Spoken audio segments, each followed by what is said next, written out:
ఇప్పుడు వరకు 1 day trip, 2 day trip or weekend trips చూసారు. ఈసారి మాత్రం అస్సలు తగ్గేదే లే అన్నట్టు 10 డేస్ ట్రిప్ పెట్టాము. Hi viewers, welcome to my channel Srivalli vlogs. Koundinya hi చెప్పండి. హాయ్ చెప్పు శరణ్య. హాయ్.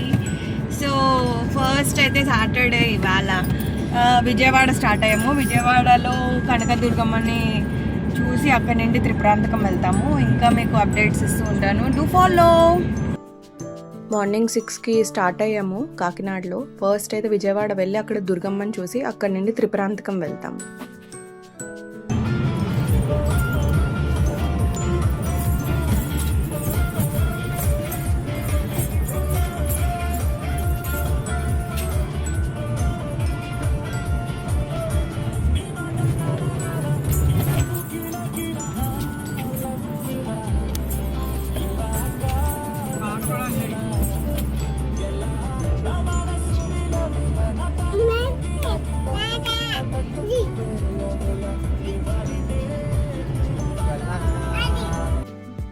ఎందుకు రోడ్డు చూపించాను, పాట వినిపించాను అని అనుకునే వాళ్ళందరికీ, మా మావయ్య గారు వాళ్ళ ఫ్యామిలీలో చాలా టాలెంటెడ్ పీపుల్ ఉన్నారు.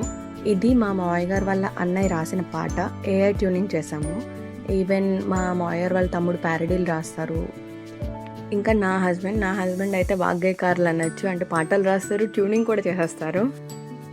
ఇంకా మా మావయ్య గారు వాళ్ళ రెండో అన్నయ్య ఉన్నారు, ఆయన అయితే నాటకాలు వేస్తారు. చాలా టాలెంటెడ్ పీపుల్ ఉన్నారు. అందుకే ఆ టాలెంట్ కొంచెం షో ఆఫ్ చేశాను నేను. విజయవాడ వెళ్ళే వేలో గరుడ దగ్గర ఆగి టిఫిన్ తిన్నాము. మేము ఇంకెక్కడా ట్రై చేయము, గరుడ చూస్ చేసుకుంటాము, ఎందుకంటే అది మన ఓంకారాన్ని అయింది కాబట్టి. ఈ గరుడ తాడేపల్లిగూడెం హైవే మీద ఉంటుందన్నమాట. మేము ఇంచుమించు బ్రేక్ఫాస్ట్ టైంకి అక్కడికి రీచ్ అయ్యాము. 8:30 దాటింది. సో అక్కడ ఆగి టిఫిన్ తినేసాం.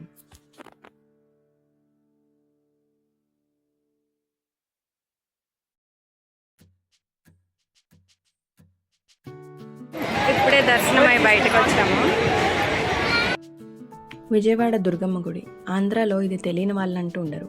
దీని ఆలయ చరిత్ర వచ్చి, విజయవాడ కనకదుర్గమ్మ ఆలయం కృష్ణానది ఒడ్డున ఇంద్రకీలాద్రి కొండలపై స్వయంభుగా వెలసిన క్షేత్రం.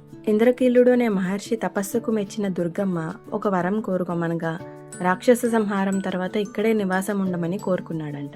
అందుకే అమ్మ ఇంద్రకీలాద్రిపై వెలిసింది. మహాభారత కాలంలో అర్జునుడు శివుడి కోసం ఇంద్రకీలాద్రిపై తపస్సు చేసి శివుడితో యుద్ధం చేసి పాశుపతాస్త్రాన్ని కూడా ఇక్కడే పొందాడట. అందుకే ఈ ప్రదేశానికి విజయవాటిక లేదా విజయవాడ అని పేరు వచ్చిందని పురాణాలు చెప్తున్నాయి. విజయవాడలో దుర్గమ్మ టెంపుల్ దర్శనం అయిపోయాక అక్కడే లంచ్ తినేసాము. 2:30 ఆ టైంకి మళ్ళీ త్రిపురాంతకానికి స్టార్ట్ అయ్యాము. విజయవాడ నుండి త్రిపురాంతకం 3 hours 30 minutes పడుతుంది. సో 6 ఆ టైంకి త్రిపురాంతకం రీచ్ అయ్యాము.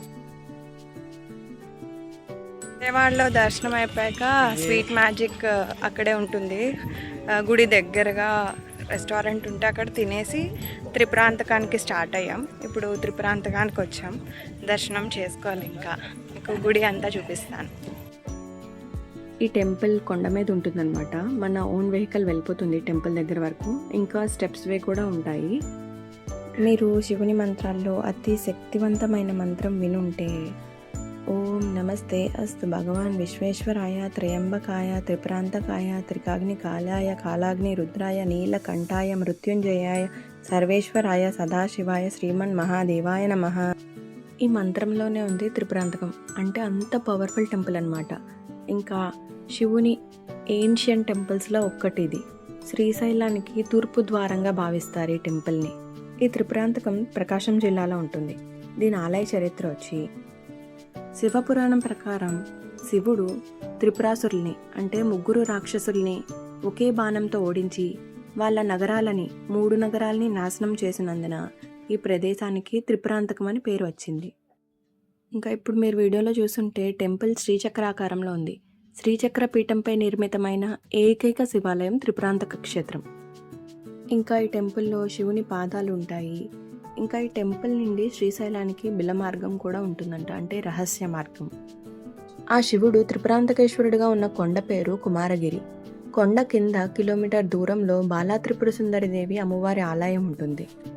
బాలా త్రిపుర సుందరి అనగానే నాకు గుర్తొచ్చేది బాలా త్రిపుర సుందరి వై కొను మహారతి గానలోల జాలమెల దారి చూపుమా సుందరాంగి అందరూ నీ సాటిరారుగా సందేహమును అందముగా తీర్పుమంటిని.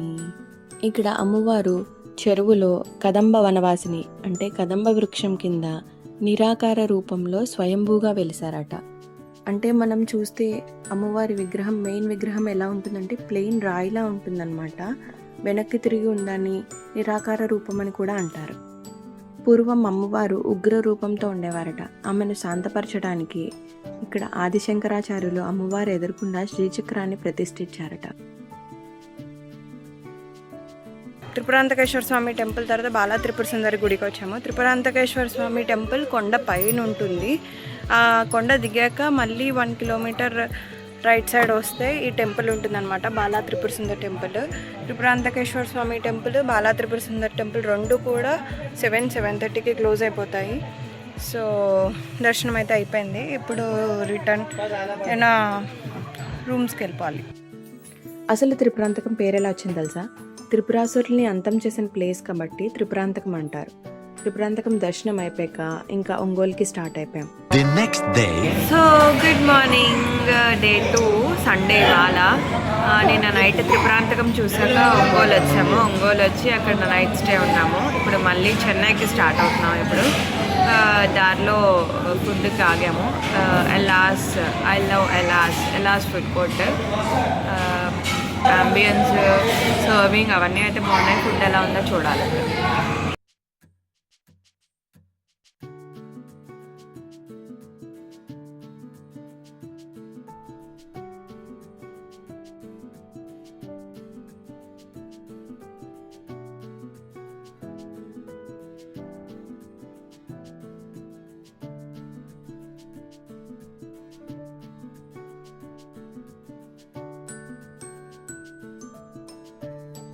ఇది రెస్టారెంట్ ఒంగోలు హైవే ఉంది. అస్సలు ఎక్స్పెక్ట్ చేయలేదు ఒంగోలు హైవేలో ఇంత మంచి రెస్టారెంట్ దొరుకుతుందని. ఎవరైనా ఫుడ్ ట్రై చేయాలనుకుంటే ఒంగోలు హైవే మీద వెళ్తున్నప్పుడు ఈ రెస్టారెంట్ డ్యామ్ షో ట్రై చేయండి. A few moments later. వెళ్ళే వేలో ఎంజీ ప్యారడైస్ దగ్గర ఆగి తిన్నాము lunch. Actually morning tiffins full బాగున్నాయి కదా అని కొంచెం ఎక్కువ వేస్తాము. సో లంచ్ కొంచెం తిన్నాం. నైస్, మంచి హోటల్ ఇది. డే 2 మొత్తం ఫుడ్ అండ్ ట్రావెలింగ్తోనే అయిపోయింది. మార్నింగ్ లేచాము, ఒంగోలులో బ్రేక్ఫాస్ట్ చేసి చెన్నైకి స్టార్ట్ అయ్యాము. 12:31 ఆ టైంకి సులూరుపేట రీచ్ అయ్యాము. అక్కడ ఎంజీ ప్యారడైస్లో లంచ్ తినేసి మళ్ళీ చెన్నైకి స్టార్ట్ అయ్యాము. సులూరుపేట నుండి చెన్నై 2 hours టైం పడుతుంది. సో ఈవినింగ్ 4 ఆ టైంకి చెన్నై రీచ్ అయ్యాము ఫైనల్లీ. అది day 1 and day 2. Do subscribe for more parts. Thank you.